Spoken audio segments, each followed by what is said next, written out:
Hello, everybody. Hello to the thousands around the world. Thank you for joining me as we try to hold on to some little shred of sanity as it all unravels.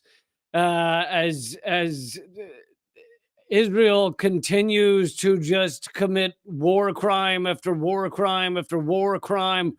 They're running out of new war crimes to try out is really what we're getting to. They've hit hospitals and clinics and children. Hundreds of children have already been killed.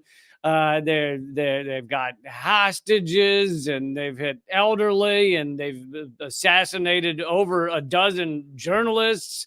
Really running out of war crimes to try out. White phosphorus as well.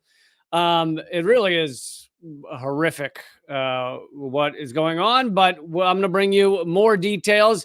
And for that, as well, to also go into the suppression and censorship that he's now facing, I have a special guest that I'm very excited about. By the way, don't forget to hit thumbs up and share and all that good stuff, folks, so more people will see this. But please welcome Richard Medhurst. Hello. Hi Lee, thanks for having me on. Yeah. Hey, Rich. How you been? I mean, before the demonetization that has just hit you. Look, I mean that's like I guess it's nothing compared to what the people in Gaza are going through, but I think it's definitely one dimension of the war, which is Yeah. That's yeah, the that's definitely censorship what I and wanted to get propaganda. to. I know that you care about these people enough that you don't want the story to be about you, but it is about a much larger push by the U.S., Israel, British propaganda machines Yeah, to shut down voices like yours. And many others. You've been demonetized. Indie Left Media, I believe, was hit with demonetization. There's been several others. Oh, there was just yesterday I can't remember which one it was, Palestine Action or something, where you couldn't subscribe to it on Twitter. It would immediately I see it. unsubscribe you. Yeah. So this is it. Yes. This is a talk a little about that. This is a large scale effort.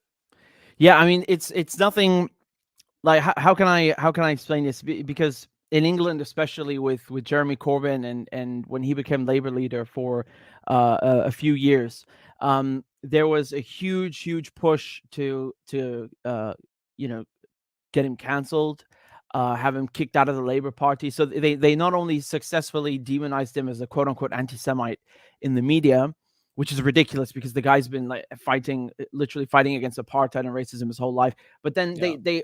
they took back control of the whole party, and I'm talking more about not just the people that have links to the Israeli lobby, but also the Blairites, right? So you can think of it kind of like roughly in similar terms to Bernie Sanders' wing of the Democratic Yeah. Party and how Yeah. he's demonized and so on. I think both of their problems, Bernie Sanders and Jeremy Corbyn, is that they were too. They just kind of rolled over and accepted this crap, and they should never have done that. They should have really met this head on, because now because these efforts lead us to a place like this where there's like mass slaughter being carried out, and you can't open your mouth.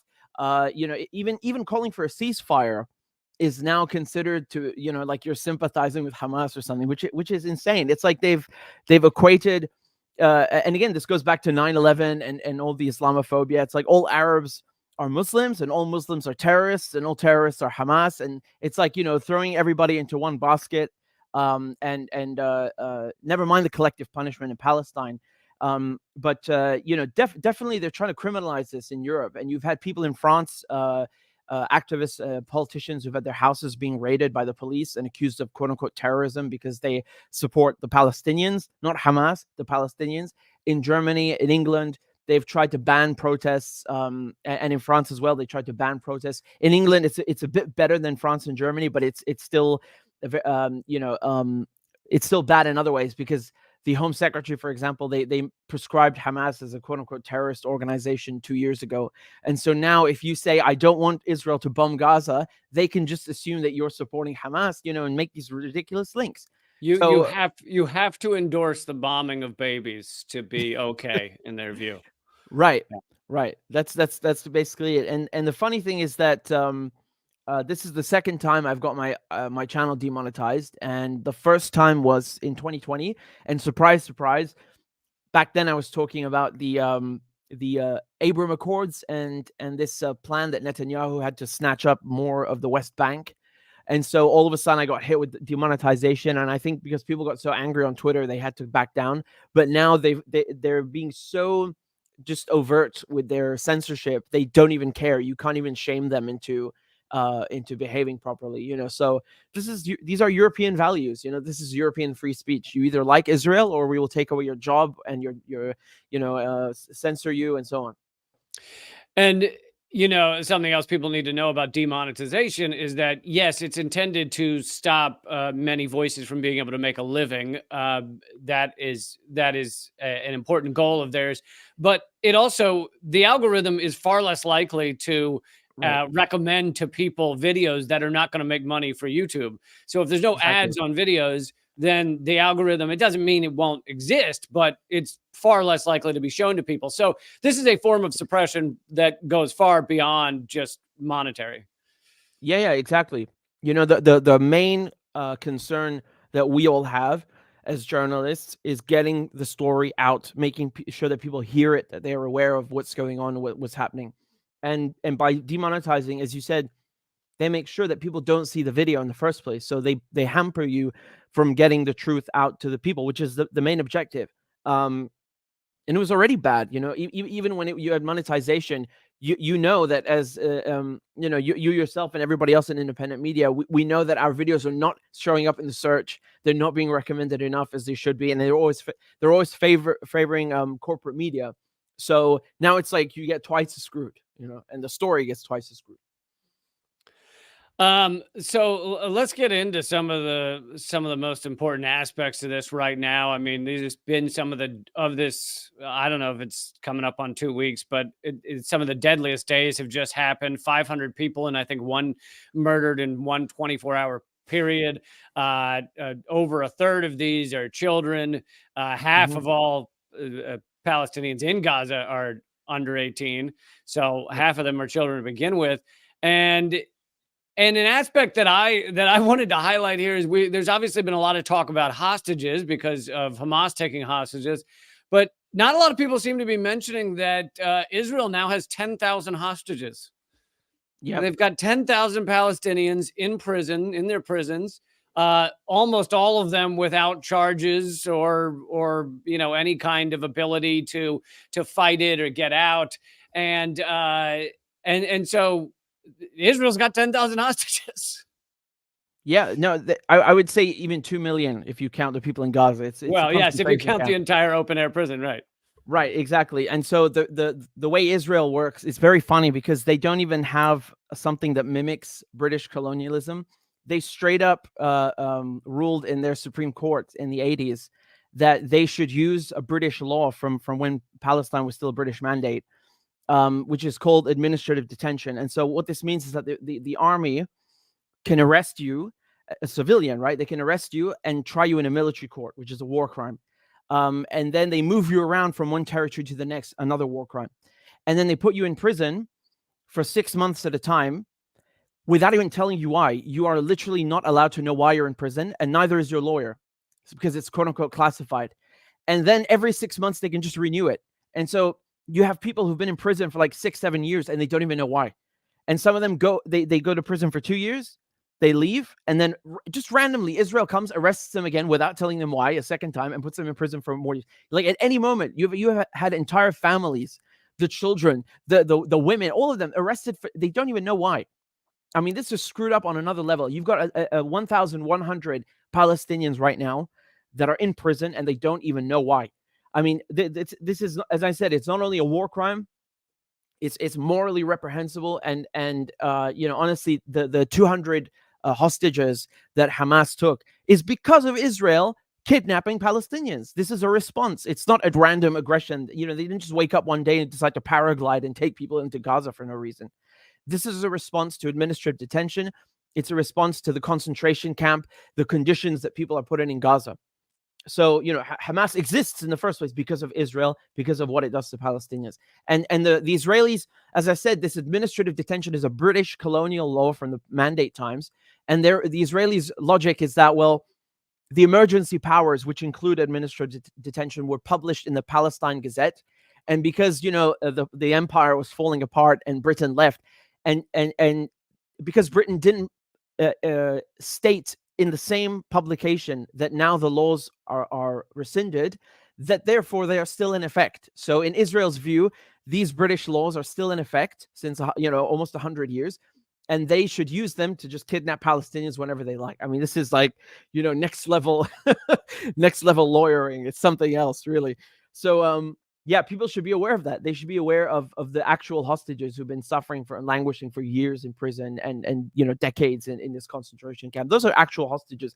Hamas already released several times American hostages, Israeli hostages, as a gesture of goodwill.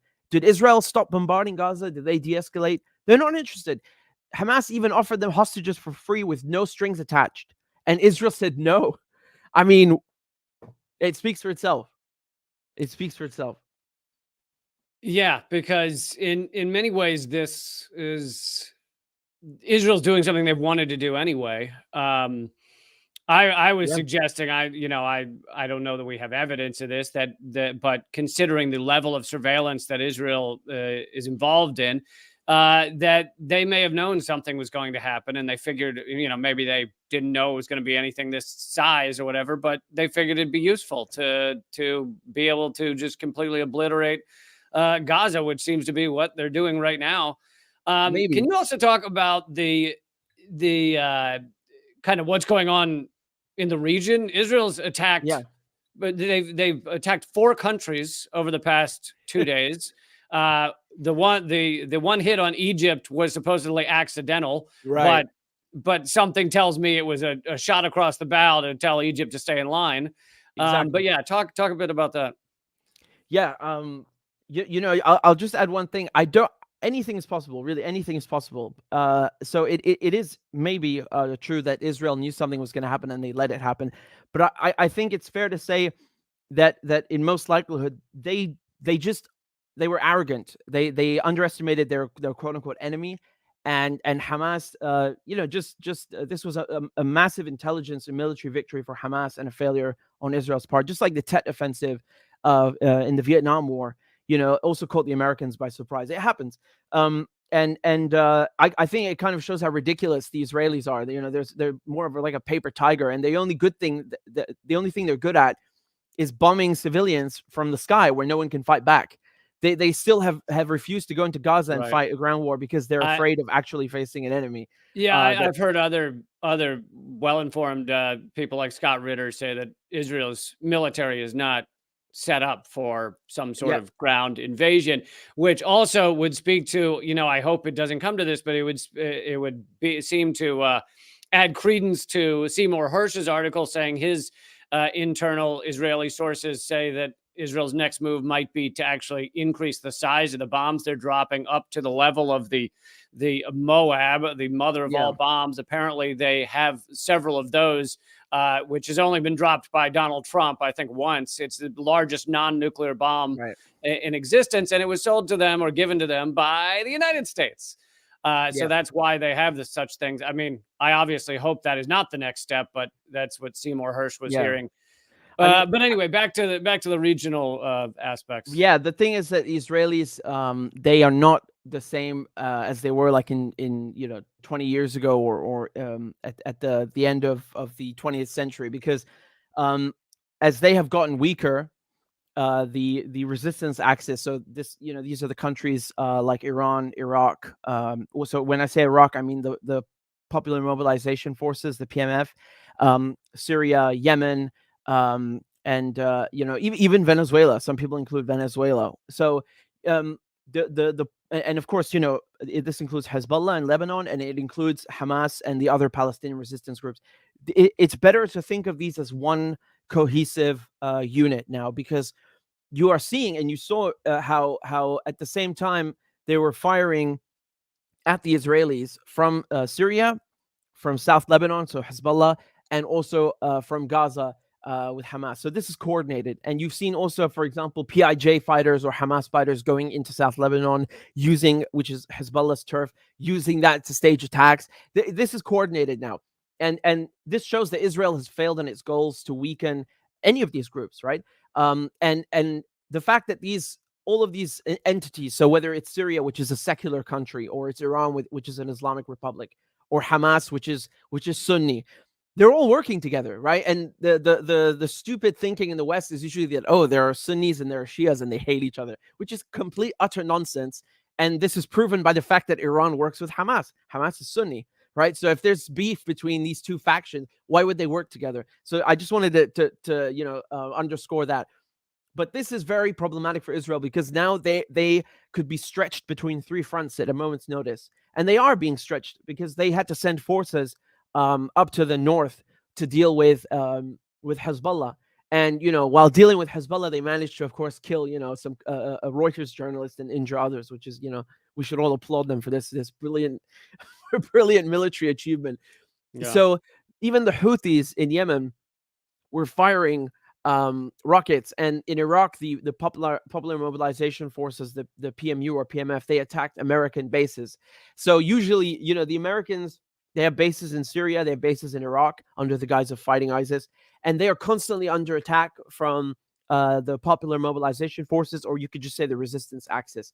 And now they've stepped up these attacks, and if the United States decides to do anything foolish and support Israel, for me, honestly, what's happening now is already way past the limit. I don't even understand what they're waiting for, Hezbollah and Syria and Iran, because the moment to help Gaza already passed, but I think they are waiting to see whether there will be a ground invasion, which will certainly add a new dimension to the conflict. If this happens, you can expect to see huge escalation from South Lebanon, from Hezbollah, from Syria, and of course in Iraq, in Syria, the American bases there being attacked. And honestly, if this happens, they are not going to just fire a few rockets at these bases. They will completely demolish them, and the Americans will have to be kicked out of Iraq and Syria, and they will lose their foothold in the Middle East, right? The last stronghold, the actual stronghold of American and British and European influence in the Middle East is Israel. I know Saudi Arabia and the Gulf states, they also give influence and serve as a sphere of influence for the West, but it's not the same as Israel. Right. So this whole fight is about making sure that Israel, the West, can continue to influence the Middle East. And honestly, Israel just doesn't have the capability or capacity to deal with this. The proof of that was in 2006. I was just next door in Damascus when this war was happening, and everybody was glued to the television. Just like now, we were afraid that the conflict was going to spill over and Syria would be drawn in. And back then, they got humiliated. The Israelis had a ship that was almost completely sunk by Hezbollah.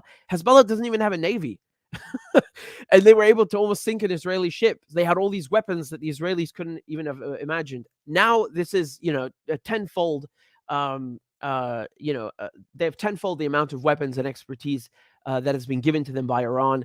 They have ATGMs. They have all sorts of drones. They were even flying a drone over the Israeli nuclear facility in Dimona a few years ago, and the Israelis didn't even know about this. So there are many, many things, many cards under Hezbollah's sleeve that we haven't even seen. And Hamas going in on October 7th showed once again the Israelis, they're just not prepared to deal with anything on the ground.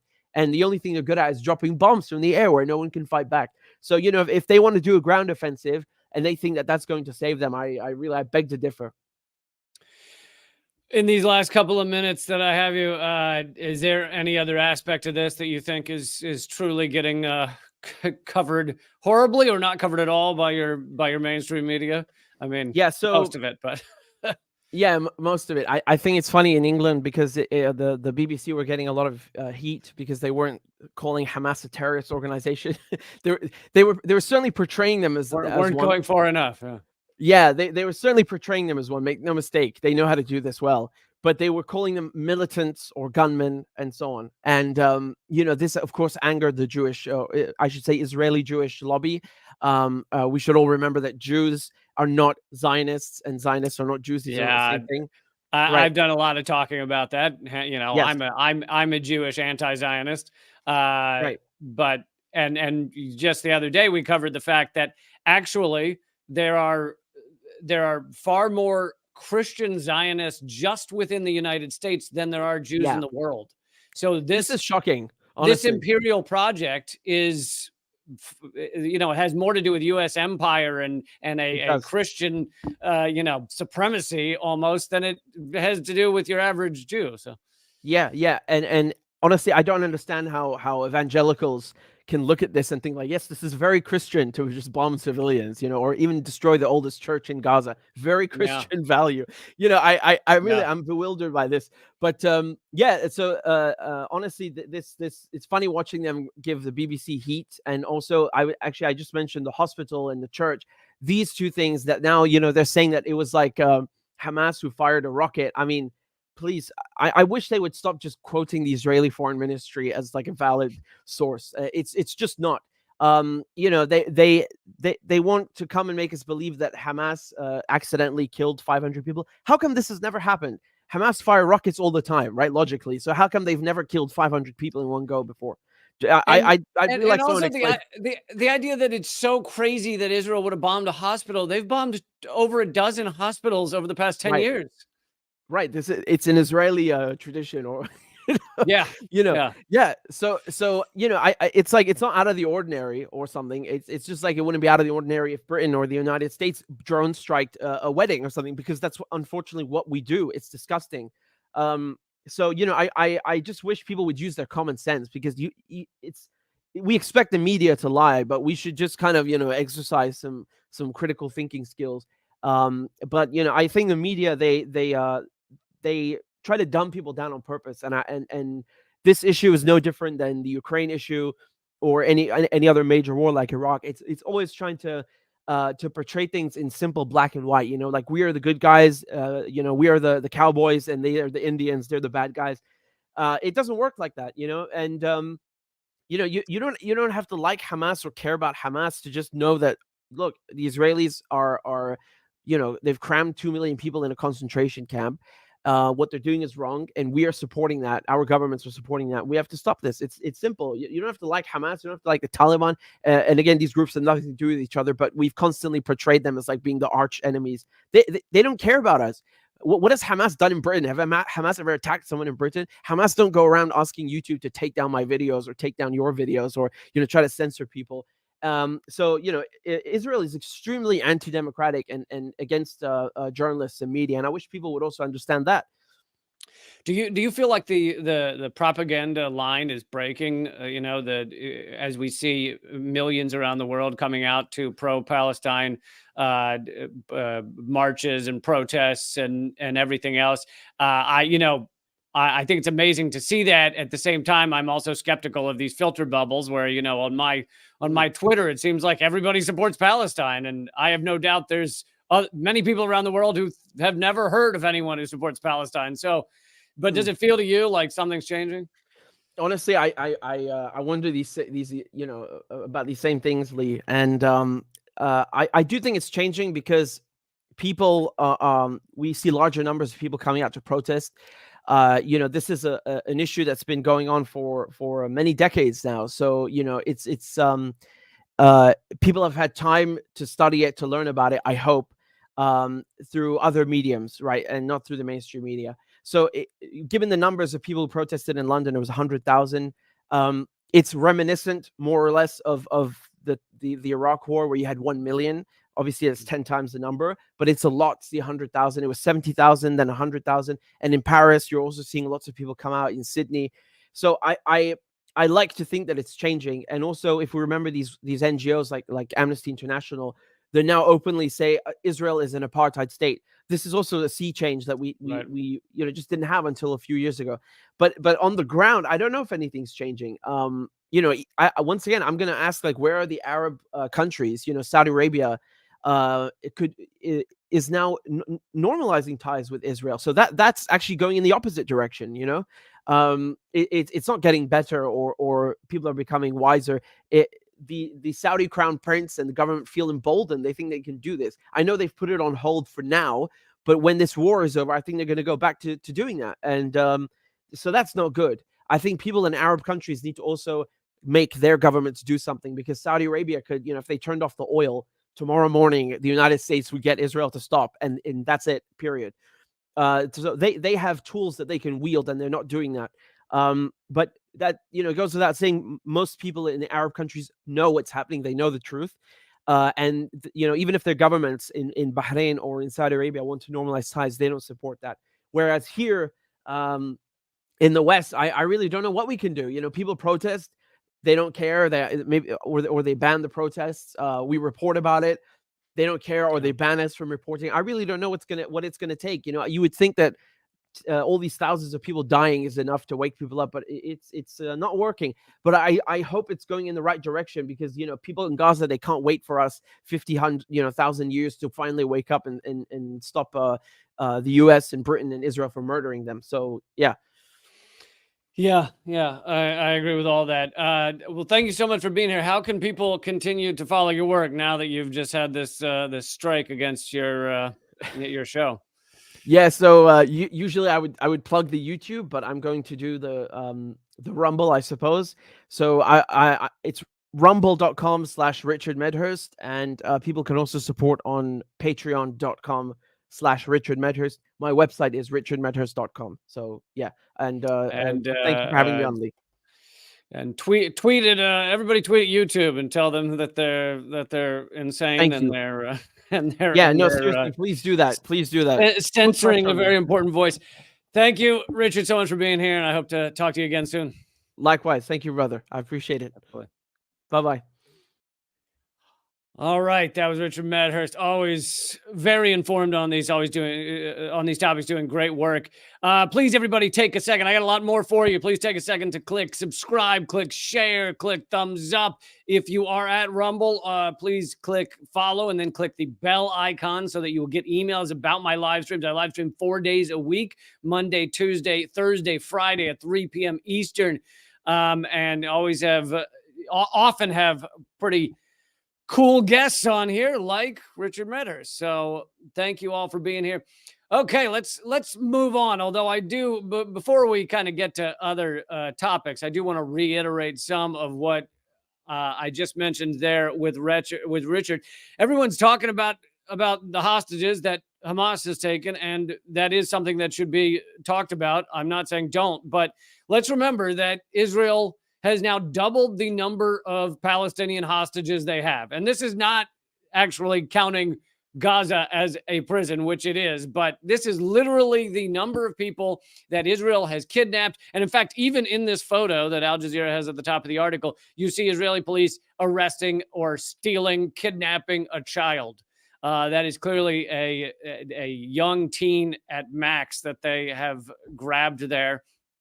And they have doubled the number of Palestinians in prison just since October 7th. So just since the Hamas attack, they have doubled it. It's now at 10,000 people, 10,000 hostages that Israel is holding. So if we're going to talk about the hostages that Hamas has taken, I think it's only fair to also mention the 10,000. Hamas has something like 200. I think it's only fair to mention the 10,000 hostages that Israel has. And 5,000 of those they had even before the October 7th Hamas action. And who knows how many Israel will be grabbing up tomorrow and today and the day after that. I'm sure this number is only going to increase. And some other updates about what's been going on in this long line of war crimes being committed by Israel. The Gaza death toll now tops 5,000. 5,000 people, nearly half of them are children. That's how many people Israel has murdered over the past several days. And I mean, honestly, it's tough to even talk about it, to put it into words that fit what you could say about this. These people are insane. They are sociopaths to drop this many bombs on children. The fact that anyone would endorse this or celebrate it or think it's right, cutting off water, cutting off food, cutting off medicine. They even, I don't know where I had it earlier, but they one of the places they bombed is a refugee camp that the IDF had told people was safe. They said, if you're going to evacuate to this refugee camp, and then Israel bombed it. I mean, these are the type of war crimes we're talking about. Nearly 5,100 Palestinians have been killed since October 7th, the past 2 weeks. Overnight fighting continues. Like I said, over 10,000 hostages taken by Israel. They've bombed 4 countries. Israel has bombed 4 countries over the past day, the past 24 hours. Palestine, Egypt, Syria, and Lebanon. And it is so unhinged. And the fact that the United States would stand up and support this and, of course, send battle carriers out off of Israel in order to kind of just give them a thumbs up. You know, it's a thumbs up warship that we've sent over there, but also sending continued weapons over to Israel. Much of their weapon supply comes from the United States. And let's see, I have some photos here, which I know you won't be able to see if you're listening to the podcast, but the podcast is called The Lee Camp Show, by the way, on Spotify and other platforms. But here's some photos, and I'll leave the question to you guys. Does this look like targeted strikes? As our mainstream media, the propaganda they love to pump out, the garbage that they're spitting out of their face holes. Does this look like targeted strikes? This looks like absolute obliteration. There's nothing targeted about it, and that's how you end up with half of all dead being children. Here's some more photos of just absolute destruction. And this includes refugee camps. It includes hospitals. It includes bakeries. One of the last bakeries where people were getting food was bombed by Israel. It's just an unbelievable amount of destruction that Israel's in charge of. And here is how the Guardian sums it up. At least 400 Palestinians were killed in Gaza in the last 24 hours. 70 were killed overnight Sunday. Entire residential blocks across the Strip have been leveled, including in areas where Palestinians have been told, this is the quote I was looking for, told by the Israeli Defense Forces, the IDF, to seek refuge. Literally told them to go there and then bombed it. List a war crime that Israel's not committing. Good luck with that. That's the challenge for everyone in the chat.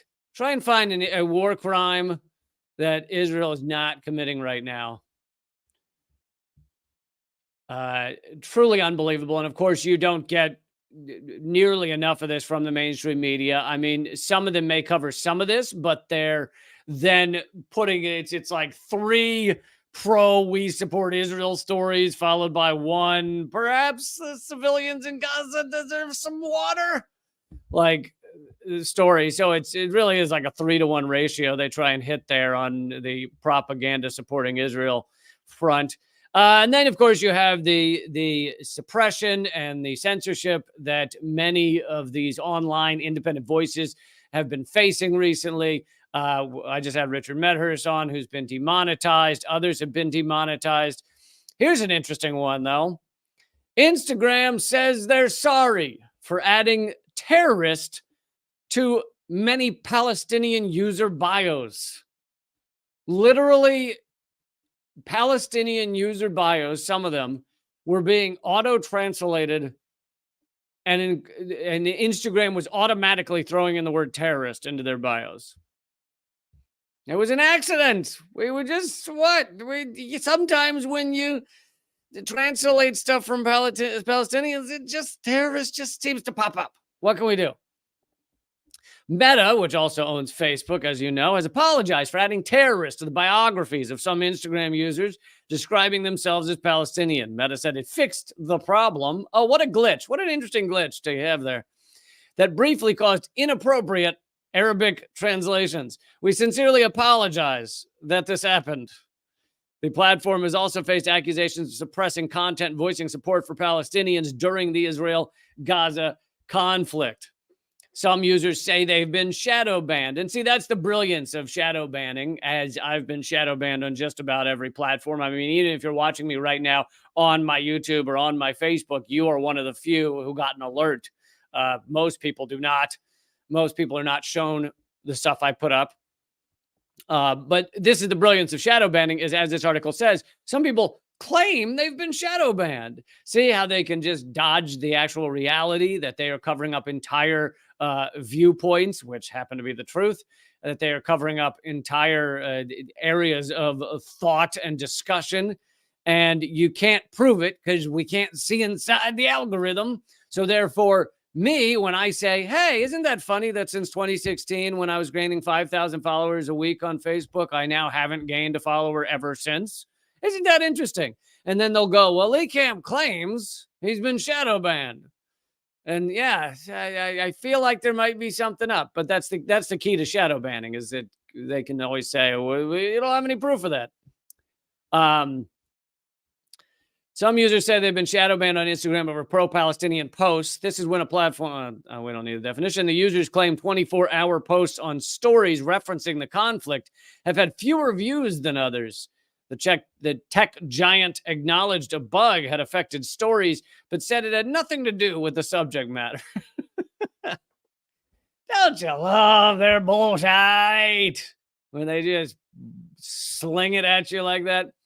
So you have this suppression. You have many corporations, and some of the largest, most powerful corporate entities in the world are also falling all over themselves to say they support Israel, to say they support the bombing of babies, the bombing of children, the bombing of innocent men and women on a seemingly endless cycle. They are falling all over themselves to support those things and to endorse that. And it just goes to show that these systems, these entities, I like to get down to a deeper level of reality, a deeper level of what the meaning is behind all of this. And part of it is that these corporate entities, which own America is a corporate state. We are in inverted totalitarianism, ruled by the anonymous corporate state. And so the entities that rule the United States and therefore rule the world, they are all run by sociopaths exclusively. You do not get to the top of these massive, horrific entities without being a sociopath. No one who's a good guy, just helping people out, really want to help people, gets to the top of these organizations. So you have the most powerful entities in the world, all run by sociopaths, and they all want their gravy train to continue. They want the U.S. empire to continue, which Israel is a pivotal domino in that structure for the U.S. empire. So you have all these sociopaths who have no qualms at all of supporting the bombing of innocent people at the level that we've seen. Just about every single one of them is 100% fine with it because they are sociopaths. It's a sociopathic structure. And you have Israel doing things that are really psychopathic. I mean, they are enjoying the mass murder, many of them, that enjoying the mass murder they're causing right now. Many of the higher ups are, I'm sure. And so these corporate entities have no qualms with this. And that's how you end up with things like this.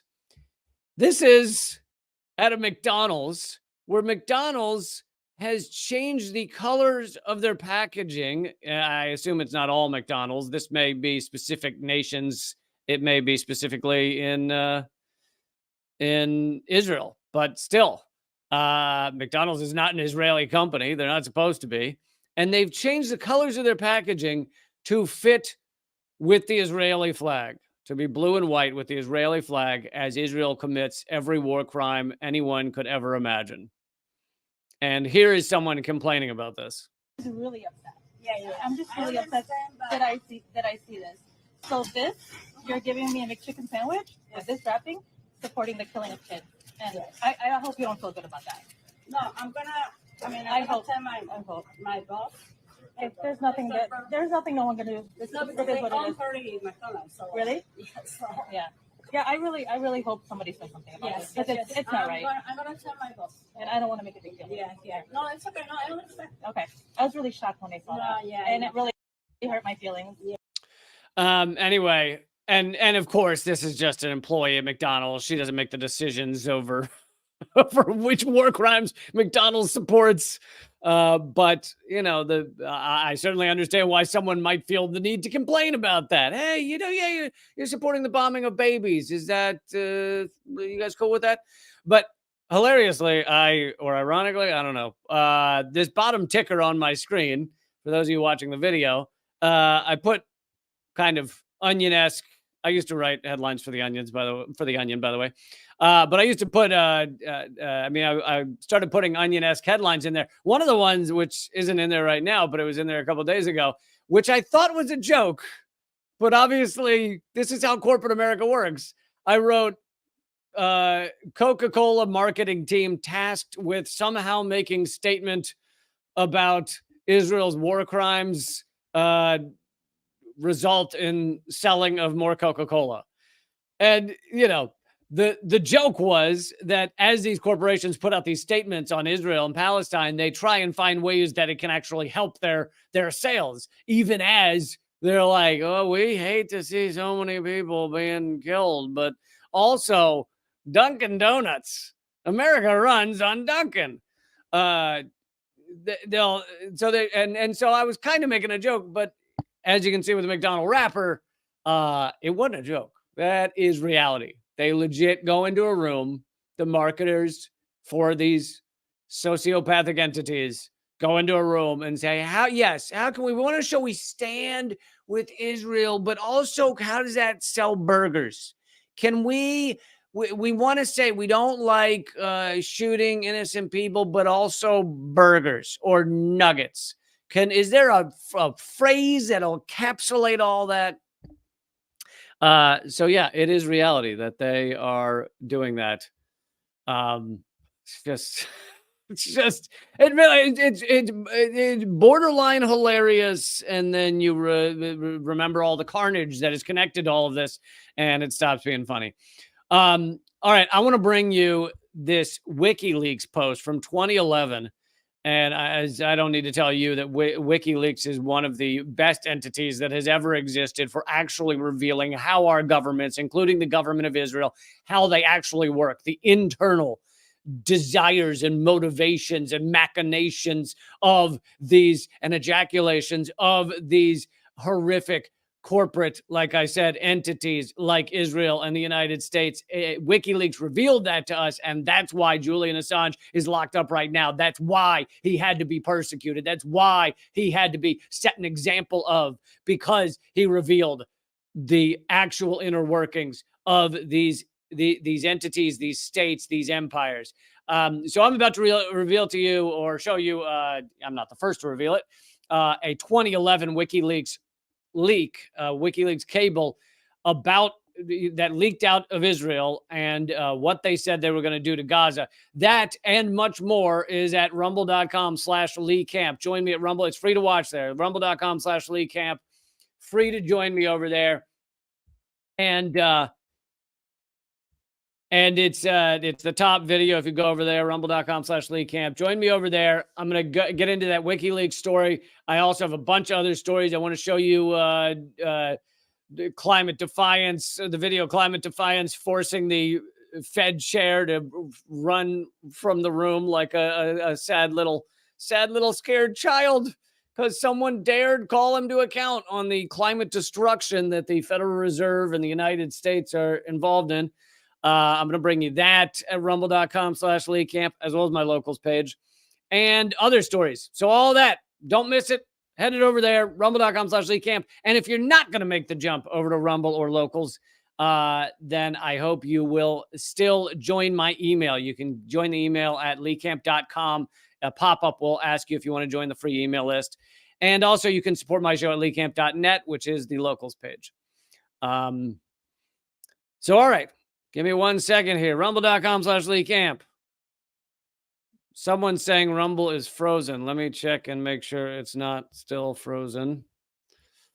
Nope. Doesn't look frozen to me. So hopefully for most people, it's working fine.